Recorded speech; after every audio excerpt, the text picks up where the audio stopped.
ஒரு கிராமத்துல ராமசாமின்னு ஒரு பண்ணையார் இருந்தாரு. இவர்கிட்ட பெருமாள்னு ஒருத்தர் வேலை செஞ்சுன்னு இருந்தாரு. என்னப்பா, எல்லா வேலையும் செஞ்சுட்டியா? இன்னைக்கு என்ன சீக்கிரமா வீட்டுக்கு போற மாதிரி இருக்கு? ஆமாங்க ஐயா, எல்லா வேலையும் முடிச்சிட்டேன். இன்னும் செய்யறதுக்கு ஒரு வேலையும் இல்லை. அதான் உங்ககிட்ட சொல்லிட்டு போலான்னு வந்தேங்க ஐயா. பரவாயில்லையப்பா, எல்லா வேலையும் சீக்கிரமா செஞ்சிடுற நீ. சரி, இன்னைக்கு சீக்கிரமா வீட்டுக்கு போயிட்டு நாளைக்கு சீக்கிரமா வந்துருப்பா. ஆடு மாடுங்களுக்கெல்லாம் ஊசி போடணும்னு டாக்டர் சொல்லியிருக்காரு. நாளைக்கு காலையில 8 மணிக்கு வந்துடுறேன்னு சொல்லியிருக்காரு. வந்துருப்பா. அப்படிங்களா? சரிங்க ஐயா, நாளைக்கு காலையில 8 மணிக்கெல்லாம் நான் வந்துடுறேன். சரிங்க ஐயா, நான் வரேன். பெருமாளும் வேலையெல்லாம் முடிச்சுட்டு வீட்டுக்கு சீக்கிரமா போயின்னு இருந்தாரு, ரொம்ப சந்தோஷத்துல.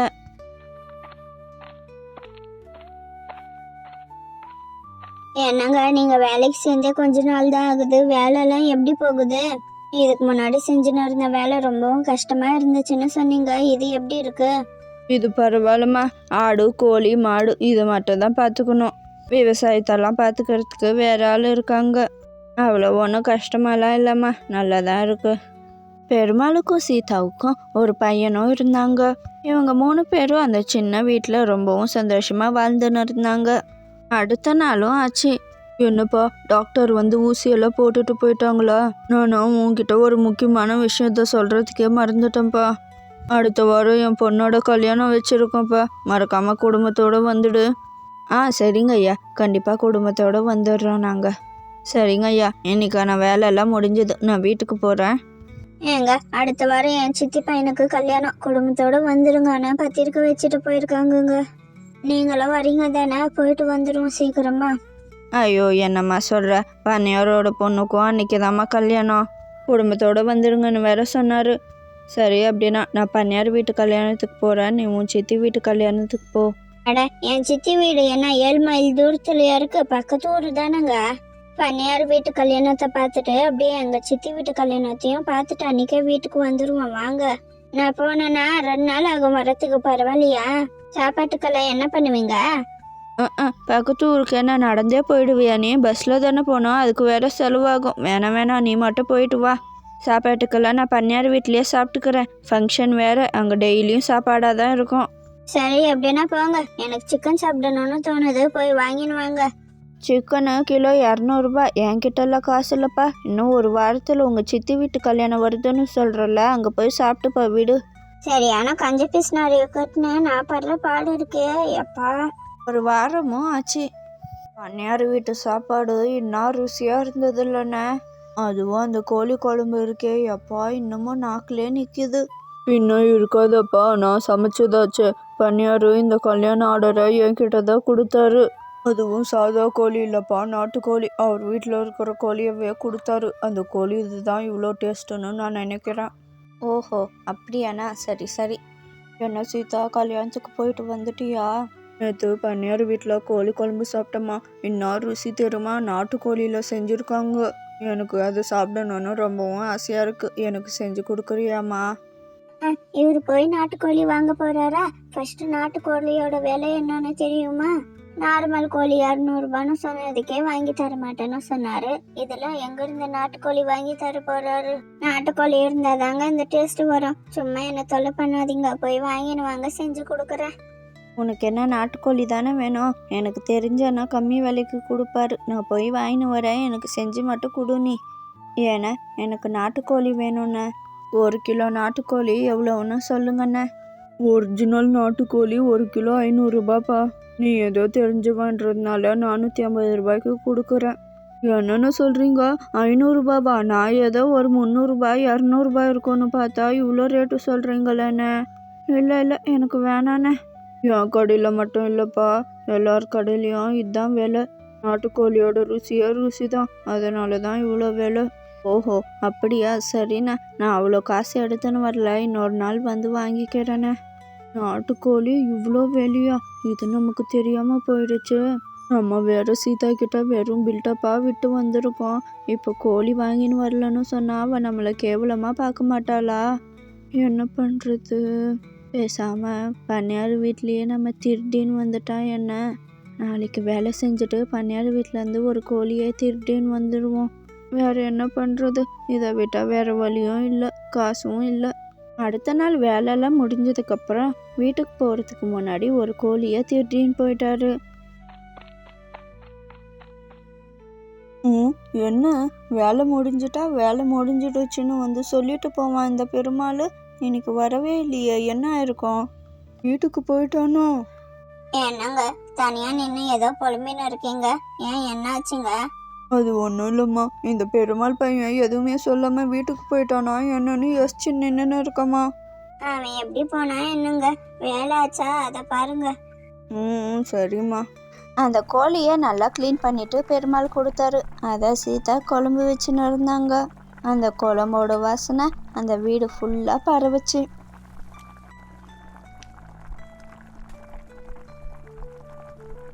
என்னம்மா ஆச்சா இல்லையா? எனக்கு ரொம்பவும் பசிக்குது, கொஞ்சம் சீக்கிரமாக செஞ்சு கூடம்மா. ஆஹா, என்ன வாசனை, எனக்கு இப்போவே சாப்பிடணும், எச்சு ஊறுதுமா. ரெடி ஆயிடுச்சுங்க, ஒரு 5 நிமிஷம்தான். போய் கை காலெல்லாம் கழுவினு வாங்க, சாப்பிடுவீங்க. எனக்கும் சாப்பிடணும்னு ஆசையாக இருக்கு, சீக்கிரமாக கை கழுவிட்டு வாங்க, சாப்பிடலாம். என்னம்மா சீக்கிரமா வா, வந்து போடு சாப்பிடலாம். எதுக்கு இங்கே உக்காந்துன்னு இருக்கவா?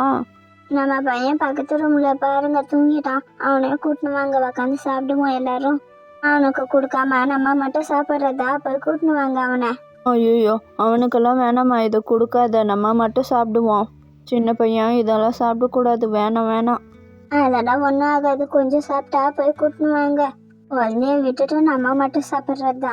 சீதா, என்னை மன்னிச்சிடுமா, இந்த கோழியை நான் வாங்கின்னு வரல, பண்ணையார் வீட்டில் இருந்து திட்டின்னு வந்துட்டேம்மா. 1 கிலோவே 500 ரூபான்னு சொன்னாங்க, அதம்மா வாங்கின்னு வரல. பண்ணையாரெல்லாம் கணக்காக இருப்பார், எத்தனை கோழி எத்தனை ஆடு இருக்குன்னெல்லாம். அவர் நம்மளை கேட்டால் நாங்கள் எடுக்கலை, நாங்கள் சாப்பிடலை, அப்படி இப்படின்னு சொல்லிடலாம். ஆனால் குழந்தைகிட்ட கேட்டால் அவன் சொல்லிடுவான் இல்லைம்மா சாப்பிட்டத. அதனால தான்மா அவனுக்கு கொடுக்காதன்னு சொல்லின்னு இருக்கேன், என்னை மன்னிச்சிடுமா. உங்களெல்லாம் வச்சுன்னு என்னதான் பண்ணுறதா எனக்கு சுத்தமாக புரியல. எனக்கு தெரியாது, என் குழந்தை இப்போ சாப்பிட்டே ஆகணும். ஒழுங்கா நான் சொல்கிற ஐடியாவாவது செஞ்சு தொலைங்க. பக்கத்து ரூமில் தான் குழந்தை தூங்கின்னு இருக்கான், அவன் மேலே ஒரு 2 ஜக்கு தண்ணியை ஊற்றிடுங்க. கூப்பிட்டு வந்ததுக்கப்புறம் ட்ரெஸ்ஸை மாற்றிட்டு அவனுக்கு சாப்பாடு ஊட்டி தூங்க வச்சிடலாம். அதுக்கப்புறம் நம்ம சாப்பிடுவோம். பணியாருக்கு அப்படி டவுட் வந்து கேட்டால் நான் ஒரு ஐடியா தரேன், அதை சொல்லிடுங்க. ரொம்ப நன்றிம்மா, இதுக்கப்புறம் நான் இந்த மாதிரி ஒரு கேவலமான செயலை செய்ய மாட்டேன், என்னை மன்னிச்சிடுமா. அதுக்கப்புறம் சீதா சொன்ன மாதிரி அந்த குழந்தைய தூங்க வச்சுட்டு இவங்க சாப்பிட்டு இருந்தாங்க. அடுத்த நாள் பண்ணையார் வயலுக்கு போயிருந்தாரு. போன கொஞ்ச நேரத்திலே வேகமாக வீட்டுக்கு வந்தார். அம்மா லக்ஷ்மி, நம்மளது ஒரு கோழியை காணுமா, யார் எடுத்துன்னு போனாங்கன்னு தெரியல. நம்ம நல்லா பாதுகாப்பாக கேட்டு கிட்டெல்லாம் போட்டு தானே வச்சுருந்தோம், எப்படி காணாமல் போயிருக்கோம்? வேற யார், அந்த வேலை செய்கிறான பெருமாள் அவனாக தான் இருக்கும். அவன்கிட்ட தானே கேட்டு சாவியெல்லாம் இருக்கு. அவனை கூப்பிட்டு விசாரிங்க, உண்மை தெரிஞ்சிடும். அவன் தான் இருப்பானு எனக்கு சந்தேகமாக இருக்குது. இன்னைக்கு வேலைக்கு கூட வரல அவன். இப்போவே ஆளுங்களை கூட்டின்னு வர சொல்கிறேன் இரு. ஏன்பா, ஏன் இன்னைக்கு வேலைக்கு வரலை? அதுவும் இல்லாமல் பண்ணையில் ஒரு கோழியை வேற காணோம். நீ தான் திருடின்னு போனியா என்ன? ஐயோ, என்னங்க ஐயா, நான் போய் திருடுவேனா? என்னை போய் சந்தேகப்படுறீங்களே, நான்லாம் ஒன்றும் திருடலைங்கய்யா. ஏங்க இவங்க வீட்டில் இருந்து வர சொல்லுங்க, அவங்கள விசாரிச்சு பார்த்தா எல்லா உண்மையும் வெளியே வந்துடும். இவனுக்கு ஒரு குழந்தை இருக்கணும்னு நான் கேள்விப்பட்டேன். அந்த குழந்தை நேற்று என்ன சாப்பிட்டுச்சுன்னு கேட்டால் தெரிஞ்சிட போகுது. கண்ணா, நேற்று உங்கள் வீட்டில் என்ன சாப்பாடு, என்ன சாப்பிட்டேன் நேற்று? நேற்று நான் சீச்சு பூவா சாப்பிட்டேன். எங்கள் வீட்டில் சீச்சு பூவா நேற்று. ஏங்க நான் தான் சொன்னல, குழந்தை போய் சொல்லாதுன்னு. பார்த்தீங்களா, அந்த குழந்தைய உண்மையாக சொல்லிடுச்சு. ஒரு நிமிஷம் இருங்க ஐயா, நேற்று சாயந்தரத்துலேருந்து என்ன நடந்தது, என்ன சொல்ல வரான்னு முழுசாக கேளுங்க. தம்பி, நேற்று சாயந்தரத்துலேருந்து என்னெல்லாம் பண்ணணும்னு எனக்கு கொஞ்சம் சொல்கிறியா? நேற்று சாயந்தரம் நான் ஜாலியாக விளையாடின்னு இருந்தேன், அதுக்கப்புறம் தூங்கிட்டேன். அதுக்கப்புறம் எழுந்து பார்த்தா ஒரே மழை. என் ட்ரெஸ் எல்லாம் நனைஞ்சிட்டு இருந்துச்சு. எங்கள் அம்மா எனக்கு ட்ரெஸ் எல்லாம் மாற்றி விட்டுட்டு எனக்கு சாப்பாடு ஊட்டி விட்டாங்க. பார்த்தீங்களா, குழந்தைக்கு கனவு வந்திருக்கு. நேற்று எங்கே வந்துச்சு நம்ம ஊரில் மழையே பெய்யல நேற்று. அப்புறம் எப்படி இவன் மழை வந்துச்சுன்னு சொல்கிறான்? அவனுக்கு கனவுல வந்ததை சொல்லின்னு இருக்கான். குழந்தை எப்பயுமே போய் சொல்லாதுங்க ஐயா.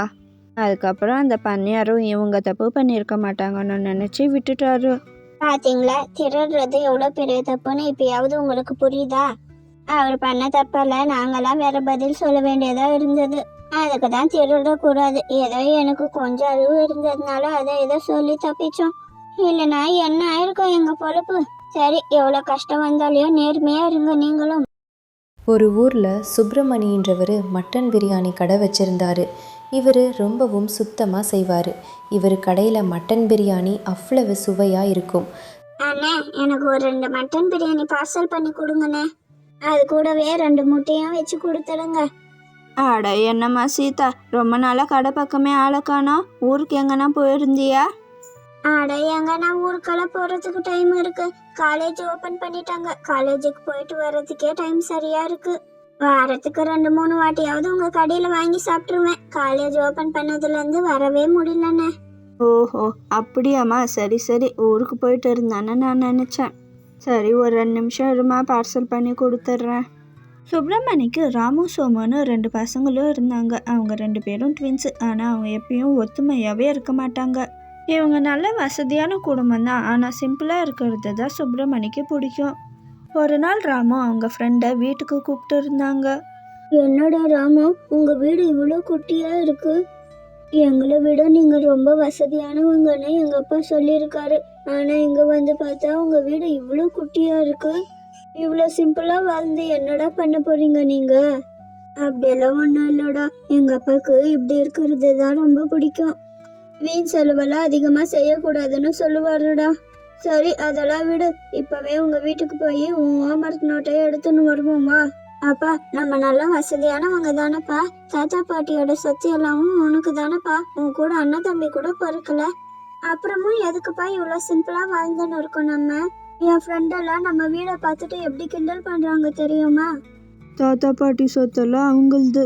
நான் சம்பாதிக்கிறேன் பாரு, அதுதான் நம்மளது.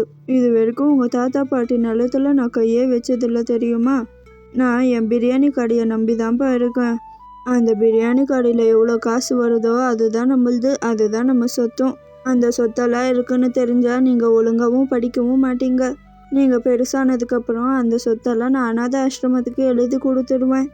அதனால் நீங்கள் நல்லா படித்து உங்கள் சொந்த காலில் நிற்கிறதுக்கு பாருங்கள். என்ன நம்பியோ உங்கள் தாத்தா பாட்டி சொத்தை நம்பியோ நீங்கள் உக்காந்துன்னு இருந்துடாதீங்க. அட போப்பா, எல்லாரும் என்ன கிண்டல் பண்றாங்க. கொஞ்சம் வருஷமும் ஆச்சு. ராமசோமும் ரொம்பவும் நல்லாவே வளர்ந்துட்டு இருந்தாங்க. ஆனால் அவங்க கூடவே அந்த சண்டையும் வளர்ந்துன்னு இருந்துச்சு. இப்போ நான் ஃப்ரீயாக தான் இருக்கேன்ப்பா. சாப்பிட்றதுக்கு என்ன வேணும்னு சொல்லுங்க, செஞ்சு தரேன். ஆமாம், எனக்கு சமோசா சாப்பிடணுன்னு ஆசையாக இருக்குது. சமோசா செஞ்சு கொடுங்கம்மா. சமோசாலாம் ஒன்றும் வேணாம், எனக்கு குலோப் ஜாமுன் சாப்பிடணுன்னு ஆசையாக இருக்குமா, அது செஞ்சு கொடுங்க. இல்லை இல்லை, எனக்கு சமோசா தாம்மா வேணும். அது செஞ்சு நான் ஒரு வாய் கூட சாப்பிடவே மாட்டேன். ஏப்பா சாமி, உங்கள் சண்டையை கொஞ்சம் நிறுத்துங்க. ஒருத்தனுக்கு ஸ்வீட் வேணும், ஒருத்தனுக்கு காரம் வேணும். நான் எதை தான் செய்கிறது? அங்கங்கே ட்வின்ஸ் எல்லாம் எப்படி இருக்காங்க ஒத்துமையா? நீங்கள் என்னடனா இப்படி அடிச்சுக்கிறீங்க. சாப்பிட்றதுக்கு என்ன வேணும்னு உங்களை வந்து கேட்டேன் பாரு. என் தப்பு தான், என்னை நானே அடிச்சுக்கணும். இவங்களோட சண்டை போக போக ரொம்பவும் ஜாஸ்தியானே இருந்துச்சு. இதை நினச்சி சுப்பிரமணிக்கு ரொம்பவும் வருத்தம். கொஞ்சம் வருஷமும் ஆச்சு. எல்லாரும் நல்லாவே வளர்ந்துட்டு இருந்தாங்க. சுப்பிரமணிக்கும் நல்ல வயசாயிட்டு இருந்துச்சு. இந்த டிவியவே பார்த்துன்னு இருந்தா 2 பேரும் எப்படி தான் முன்னேற போறீங்க? 2 பேரும் வேலைக்கும் போகிறதில்ல, வெறும் டிவி பார்த்துன்னு வீட்டில் உக்காந்துன்னு இருக்கீங்க. என்னை உட்கார வச்சு பார்த்துக்க வேண்டியது உங்கள் பொறுப்பு. ஆனால் உங்களை இன்னமும் பார்த்துன்னு இருக்கேன் நான். அட போங்கப்பா, நீங்கள் வேற திரும்பவும் புலம்புறதுக்கு வந்துட்டீங்களா? அதான் அவ்வளோ சொத்து சுதந்திரம் இருக்கே, வேலைக்கு போய் மட்டும் என்ன பண்ண போகிறோம்? உங்களால் வேலை செய்ய முடியலன்னா சொல்லுங்கப்பா, ஒரு நிலத்தை விற்றுட்டு அந்த காசில் வாழ்வோம் நல்லா. கொஞ்சம் அந்த பக்கமாக போங்கப்பா, டிவி பார்க்கணும். சுப்பிரமணி தாத்தாவுக்கு இவங்க பண்ணுறது சுத்தமாக பிடிக்கல. இதை நினச்சி சுப்பிரமணி தாத்தாவுக்கு ரொம்பவும் கஷ்டமாக இருந்துச்சு. இவங்களை என்னதான் பண்ணுறதோ, கொஞ்சம் கூட பொறுப்பே வரமாட்டேங்குது இவங்களுக்கு. பேசாமல் சொத்தை பிரித்து கொடுத்துட்டு அவங்கவுங்க வாழ்க்கையை அவங்கவுங்க பார்த்துக்கோன்னு விட்டுற வேண்டியது தான். அந்த சொத்தை வச்சு பொழைக்க தெரிஞ்சால் பொழைக்கட்டும், இல்லைன்னா எப்படின்னா போட்டோம், நமக்கு என்ன. நான் உங்கள் 2 பேருக்கும் சொத்தை பிரித்து கொடுத்துடலான்னு இருக்கேன். இதுக்கப்புறமும் உங்களை பார்த்துன்னு உக்காந்துன்னு இருக்கிறதுக்கு என்னால் முடியாது. அந்த சொத்தை வச்சு எப்படி வேணால் பொழைச்சிக்கோங்க. அந்த சொத்தை நம்பின படிப்பையும் விட்டுட்டீங்க நீங்கள். இதுக்கப்புறம் எப்படி பொழைக்க முடியுமோ பொழைச்சிக்கோங்க. சரிப்பா, அப்போனா பட்டணத்தில் ஒரு வீடு இருக்குல்ல, அது எனக்கு வேணும். அதெல்லாம் முடியாதுப்பா. அந்த பட்டணத்தில் இருக்கிற வீடு நல்லா வாடகை வரும். வேலை வெட்டிக்கு போகாமல் அந்த வாடகையை நம்பினே உக்காந்துடலான்னு இருக்கான் இவன். எனக்கு தான் வேணும் அந்த வீடு சொல்லிட்டேன். அது எப்படி இவனுக்கு கொடுத்துட்டா இவன் வாடகை வாங்கின்னு உக்காந்து இருந்துட மாட்டானா? மிச்சதெல்லாம் எப்படி வேணா பிரிச்சுக்கோங்க. ஆனால் எனக்கு இந்த ஒரு வீடு வேணும் கண்டிப்பாக சொல்லிட்டேன். இதுலயும் உங்கள் சண்டையை ஆரம்பிச்சிட்டிங்களா? நிறுத்துங்க முதல்ல. இந்த வீடு உங்கள் 2 பேருக்கும் இல்லை, எனக்கும் உங்கள் அம்மாவுக்கும் அந்த வீடு. நீங்கள் பாட்டுக்கு சொத்தை வாங்கின்னு போயிடுவீங்க. நானும் உங்கள் அம்மாவும் அனாதையாக இருக்கணுமா? இன்னும் இருக்கிறதெல்லாம் ஆளுக்கு பாதி. யார் யாருக்கு என்னென்ன வேணுமோ சொல்லுங்க. நீங்கள் கேட்டால் எப்படியும் சொல்ல போகிறதில்ல. அதுலேயும் சண்டை போட்டுன்னு தான் இருக்க போகிறீங்க. அதனால் நானே ஒரு முடிவு எடுக்கிறேன். உங்கள் 2 பேருக்கும் நாளைக்கு ஒரு போட்டி. அந்த போட்டியில் யார் ஜெயிக்கிறாங்களோ அவங்களுக்கு எது எது வேணுமோ அதெல்லாம் வாங்கிக்கலாம். மிச்சம் மீதி இருக்கிறதெல்லாம் தோத்தவங்களுக்கு. நாளைக்கு யார் ரொம்ப தூரம் போயிட்டு இருட்டுறதுக்குள்ளே வீடு வந்து சேர்றீங்களோ அவங்க தான் ஜெயிச்சுவாங்க. கூட வாட்செல்லாம் எடுத்துன்னு போகக்கூடாது. யார் அதிகமான கிலோமீட்டர் போயிட்டு வரீங்களோ அவங்க தான். இருட்டுனதுக்கப்புறம் வீட்டுக்கு வந்தாலும் அவங்க தோத்தவங்க தான். இருட்டுறதுக்குள்ளே ரொம்ப தூரமாக போயிட்டு வந்துடுங்க, அவங்க தான் ஜெயிச்சவங்க சொல்லிட்டேன். அடுத்த நாள் 2 பேருக்கும் போட்டி வச்சாங்க. 2 பேரும் போட்டி போட்டுன்னு நடக்க ஆரம்பித்தாங்க. யார் இருட்டுறதுக்குள்ளே வீட்டுக்கு வராங்கன்னு பார்ப்போன்னு போனாங்க. ஆனால் ராமு கொஞ்சம் தூரம் போனதுக்கப்புறம் கால் வலிக்குதுன்னு ஒரு மரத்துக்கு கீழே உக்காந்துக்கினாங்க. எப்படியும் அவன் இருட்டுறதுக்குள்ளே வீடு வந்து சேர போகிறதில்ல, நம்ம தான் ஜெயிக்க போகிறோம்.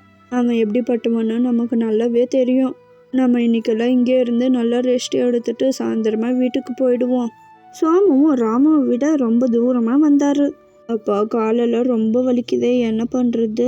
அந்த ராமு வேற இந்த பக்கமே வந்திருந்தா அவனை விட நம்ம வேகமாக போகிறோமா என்னன்னு தெரிஞ்சிருக்கோம். அவன் வேற ஊர் சைடு போயிட்டானே. அவன் கண்டிப்பாக ரொம்ப தூரம் நடந்து ஜெயிச்சிருவான்னு நான் நினைக்கிறேன். அவனை விடக்கூடாது. அவனை விட நம்ம ரொம்ப தூரமாக நடந்து போகணும். எப்படியாவது இதில் ஜெயிச்சியே ஆகணும்.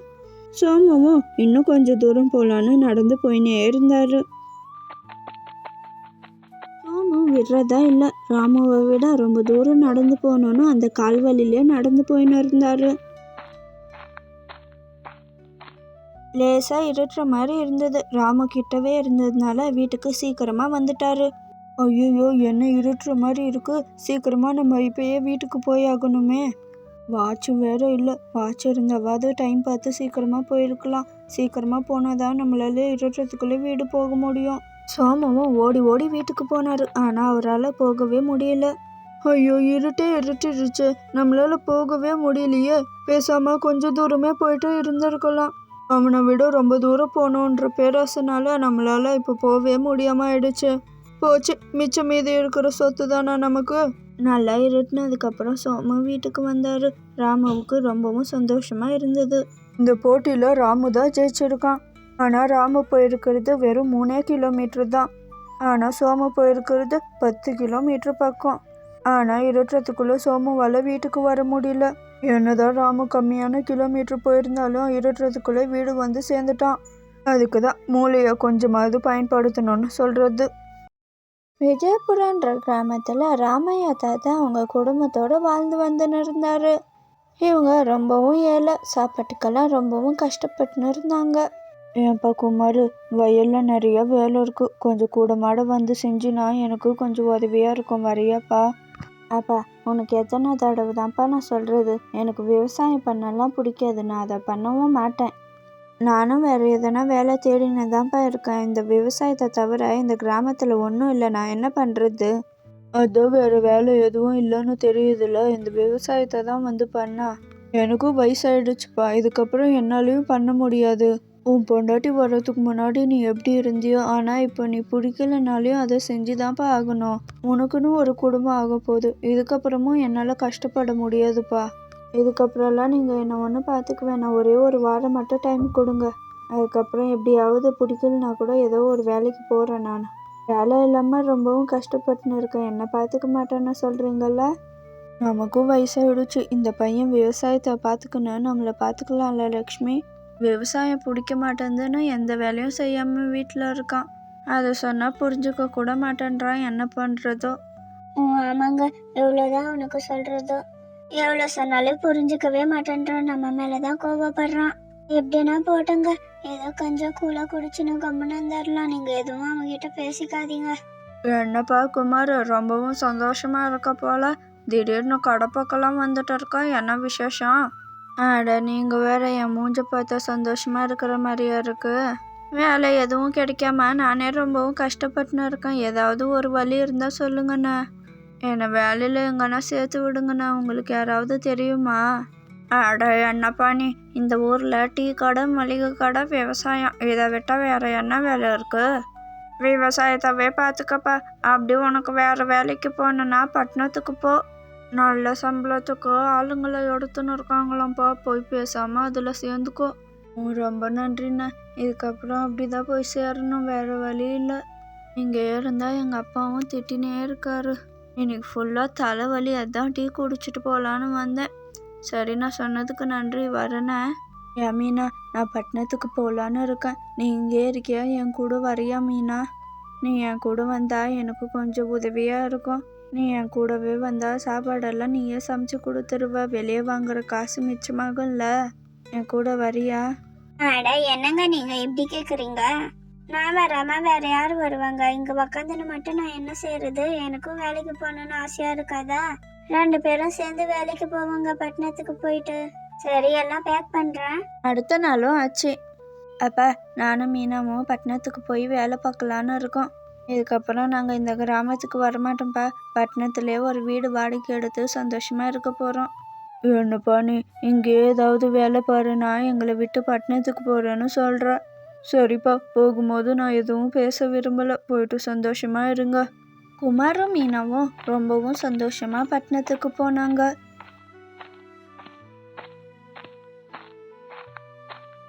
அங்கே ஒரு சின்ன வீட்டையும் வாடகைக்கு எடுத்தாங்க. ஏன் மீனா, இப்போதைக்கு இந்த சின்ன வீடை தாம்மா வாடகைக்கு எடுக்க முடிஞ்சுது. சம்பளம்லாம் வந்ததுக்கப்புறம் வேற வீடு மாறிக்குவோம்மா. பரவாயில்லங்க, எனக்கு இந்த வீடே பிடிச்சிருக்கு. இதுவும் நல்லாதான் இருக்கு. இங்கேயே இருப்போம், விடுங்க. கல்யாணம் ஆன புதுசு நான் என்ன நினைப்பேனோன்னு உங்களுக்கு தோணுதா? நான் அப்படியெல்லாம் ஒன்றும் நினைக்க மாட்டேன். பரவாயில்ல, இருக்கட்டும், விடுங்க. ஆனால் அவங்க பட்டணத்துக்கு போன கொஞ்ச நாள்லயே ராமையா தாத்தாக்கு ரொம்பவும் உடம்பு முடியாமல் ஆயிடுச்சு. இதை நினச்சி லக்ஷ்மி பாட்டிக்கு ரொம்பவும் வருத்தமாக இருந்தது. லக்ஷ்மி பாட்டி அவங்க வயல் வரையும் போயிட்டு அங்கே இருந்த வாழைக்காலாம் பறிச்சுன்னு வந்தாங்க. அந்த வாழைக்காலாம் வச்சு அவங்க வீட்டு முன்னாடி ஒரு சின்ன பஜ்ஜி கடையும் ஓப்பன் பண்ணாங்க. என்ன பாட்டி, புதுசாக பஜ்ஜி கடைலாம் ஓப்பன் பண்ணியிருக்கீங்க? எவ்வளோ ஒரு பஜ்ஜி? ஒரு பஜ்ஜி எல்லாம் கொடுக்கறது இல்லப்பா. 10 ரூபாய்க்கு 3 பஜ்ஜி. மொத போனியே நீதான்ப்பா. இன்னைக்கு தான் நான் கடை ஆரம்பிச்சிருக்கேன். ஊர் ஜனங்களுக்கு எல்லாருக்கும் சொல்லுங்கப்பா, பாட்டி கடையில பஜ்ஜி எல்லாரும் வந்து வாங்கட்டும். ரொம்பவும் கஷ்டத்துல இருக்கோம்ப்பா. உங்களால முடிஞ்ச எல்லாருக்கும் கொஞ்சம் சொல்லுங்கப்பா. எல்லாரும் கொஞ்சம் உதவி பண்ணுங்கப்பா. அடா என்ன பாட்டி, உன் பஜ்ஜியை பார்த்தாலே சாப்பிடணும்னு தோணுது. யார் இந்த பக்கம் போனாலையும் வந்து கண்டிப்பாக சாப்பிடுவாங்க. நாங்களும் முடிஞ்ச அளவு எல்லாருக்கும் சொல்கிறோம் பாட்டி. கொஞ்சம் மாசமும் ஆச்சு. குமாரும் மீனாவும் நல்ல கை நிறைய சம்பாதிச்சுன்னு இருந்தாங்க. ஒரு பெரிய வீட்டுக்கும் வாடகைக்கு போனாங்க.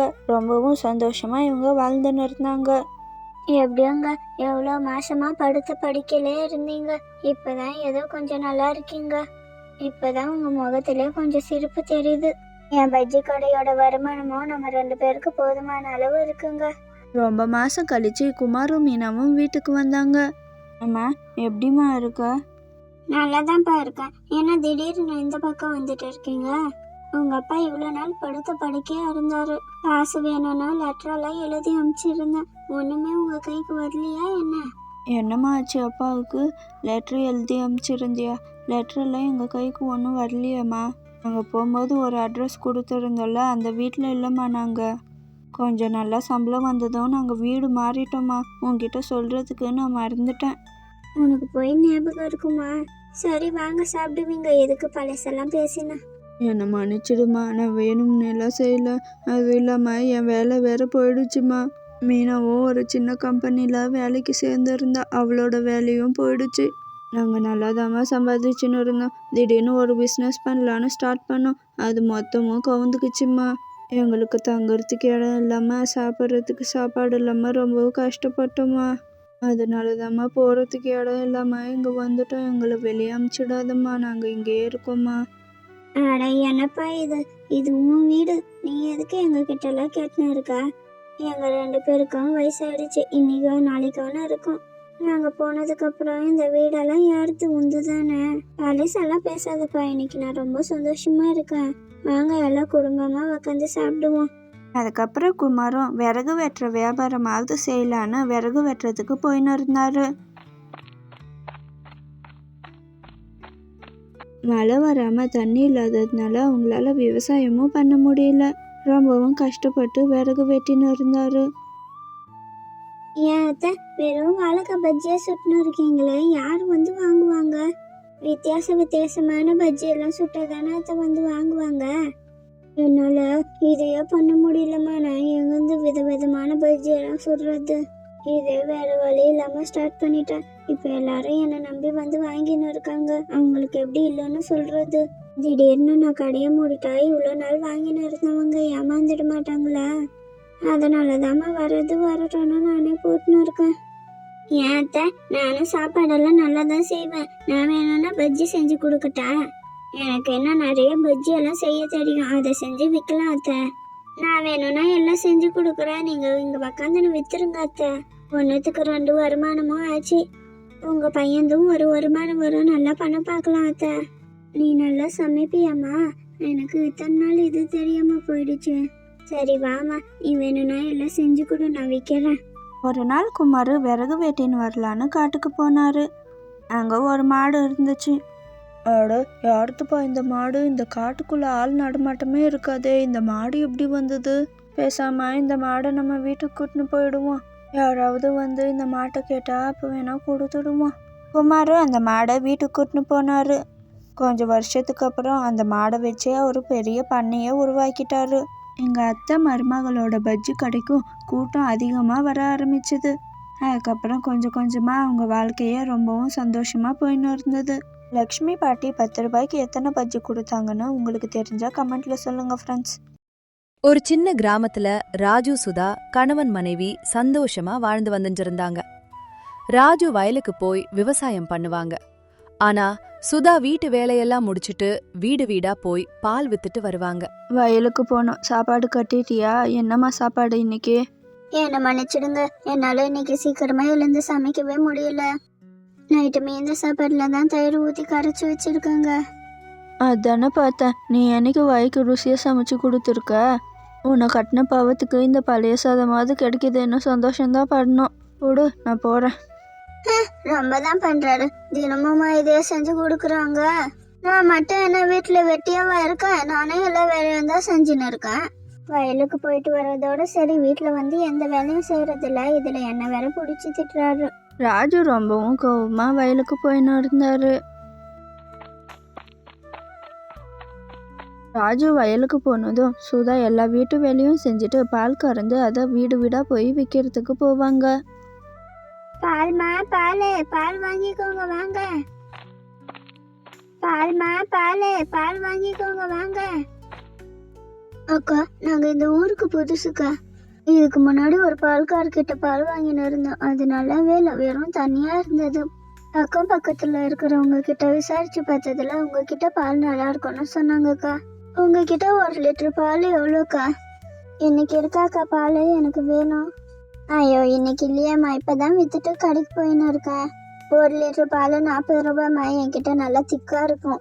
ஒரு சொட்டு தண்ணி கூட கலக்க மாட்டேம்மா, நீ நம்பி வாங்கலாம் என்கிட்ட.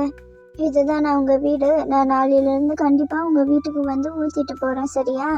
அது மட்டும் இல்லாம நான் விற்கிறது நாட்டு பசும் பாலுமா, சுத்தமா சூப்பரா இருக்கும், வாங்கி பாரு. அப்படியாக்கா? சரிக்கா, நாளையிலிருந்து கொஞ்சம் மறக்காம ஊத்திடுங்க. அடுத்த நாளும் ஆச்சு. இன்னைக்கு என்னம்மா சமைச்சிருக்க? வயலுக்கு போனோம், சீக்கிரமா கட்டி எடுத்துன்னு வாப்போ.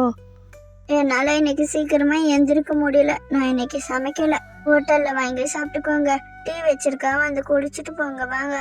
ஓஹோ, அவ்வளோ திமிரா உனக்கு? வீட்டில் சமைக்காம என்னதான் பண்ணுறியோ தெரியல. சம்பாதிக்கிறதே நல்லா சாப்பிட்றதுக்கு தான், ஆனால் நீ ஒரு சமையலும் பண்ண மாட்டேன்ற.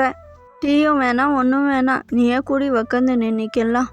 காலையில இருந்து சாயந்தரம் வரையும் எனக்கு வேலையே சரியா இருக்கு. நான் எங்க இருந்து சமைக்கிறது? ஏதோ ராத்திரி தான் டைமுக்கு அடிக்குது, அதுவும் ரெஸ்ட் எடுக்காம உங்களுக்கு நல்லா வயிறுசியா தானே சமைச்சு போடுறேன்.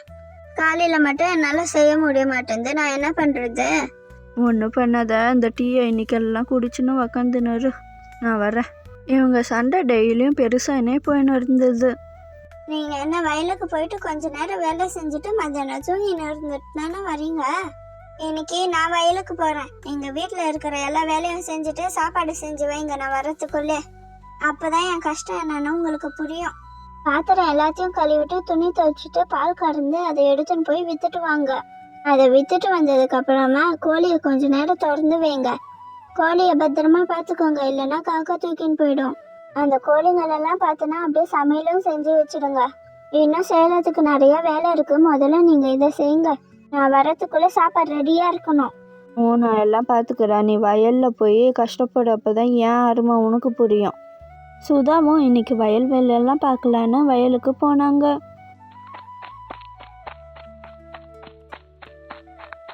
தண்ணி பாய்ச்சறதுலேருந்து விறகு வெட்டுறதுலேருந்து எல்லா வேலையுமே சுதாவே பார்த்தாங்க.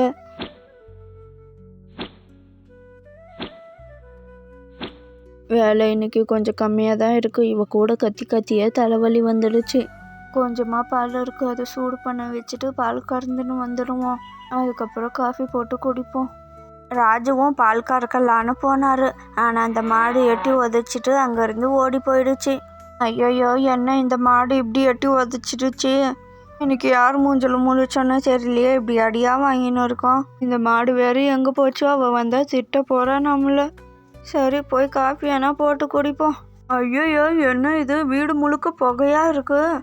ஐயோ ராமா, அதுக்குள்ளே அந்த பால் தீஞ்சு போச்சா என்னன்னு தெரியலையே, ஓடி போய் பார்ப்போம். ஐயோயோ, காலையிலேருந்து டைமே சரியில்லை. மாடு காணாமல் போச்சு. எட்டி உதச்சதில் முதுகு வேற பிடிச்சிக்கிச்சு. பால் வேற தீஞ்சு போச்சு. இதெல்லாம் நினச்சினே படுத்துன்னு இருந்தோம். அப்படியே ஒரு குட்டி தூக்கம் வேற போட்டுட்டோம். டைம் வேற ஆயிடுச்சு. அவள் வர நேரம் வேற ஆயிடுச்சு. எல்லாத்தையும் சீக்கிரமாக இப்பயே பண்ணணும். முதல்ல இந்த கோழியை திறந்து விடுவோம். நம்ம உள்ளே போய் சமைச்சின்னு இருந்தால் இந்த கோழி அந்த காக்கா தூக்கின்னு போயிடும். நம்ம பேசாமல் இந்த அடுப்புலையே சமைப்போம். கோழியை பார்த்துக்கின மாதிரியும் ஆச்சு, அடுப்பில் இங்கே சமைச்ச மாதிரியும் ஆச்சு. பரவாயில்ல, நமக்கும் மூளை இருக்கு. நல்லா சாப்பிட்னு இருக்கட்டும், நம்ம போய் சாப்பாடு செய்வோம். கோழியெல்லாம் திறந்து விட்டுட்டு இவர் அங்கே அடுப்பு பற்ற வச்சுன்னு இருந்தார். அந்த நேரம்னு பார்த்து அந்த காக்காலாம் வந்து கோழியை தூக்கின்னு போயிடுச்சு. ஐயோ, கோழியெல்லாம் காக்கா தூக்கின்னு போயிடுச்சா? ஐயோ, ஒரு கோழியை கூட காணுமே. சவுண்டு இல்லாமல் தூக்கின்னு போயிட்டு இருக்கேன் அந்த காக்கா. இங்கே அடுப்பு வேற பற்ற வைக்க முடியல. இன்னைக்கு யார் மூஞ்சில தான் முழிச்சுமோ, அவள் வந்தா என்னை நல்லா திட்டு போறா. ராஜுவும் ரொம்பவும் சோகமாக உக்காந்துன்னு இருந்தார். அப்போன்னு பார்த்து சுதா வயலில் எல்லா வேலையும் முடிச்சுட்டு வீட்டுக்கு வந்தாங்க. என்ன வெளியே கோழியை காணோம், மாடை காணோம், என்னாச்சு? சரி, எனக்கு பசிக்குது, சீக்கிரமா சாப்பாடு போட்டு கொடுங்க. வயல்ல எல்லா வேலையும் முடிச்சிட்டேன் நான். என்னை மன்னிச்சிடு சுதா, என்னால் ஒன்றுமே பண்ண முடியல. மாடு என்னை எட்டி உதச்சிட்டு ஓடி போயிடுச்சு.